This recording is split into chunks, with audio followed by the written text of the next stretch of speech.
হ্যাঁ তপেশদা, এঙ্গেজমেন্ট পার্টিতে দক্ষ সাপের গন্ধ পেয়েছিল। এই কথাটা তোমাকে বলার কারণ তুমি গোপন কথা গোপনই রাখো। ডায়রার কাকা জানার ব্যাপারে কিচ্ছু না জানে।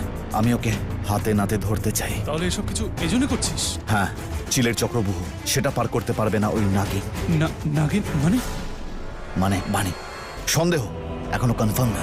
এবার দেখো তুমি, ও টেরও পাবে না যে কখন কোথা থেকে ওকে আঘাত করা হচ্ছে। কিন্তু তোর কথা মতো যদি নাগিন থাকেও, ও তো এসবের জন্য রেডি থাকবে, তাই না? তপেশদা, চালাকি আমরা শুধু চিল্লাই করি। যদি আমি তোমাকে না বলতাম তাহলে তুমি বুঝতে পারতে আমার এই চক্রবুহ, এই মায়াজাল রুদ্রাক্ষের মায়াজাল।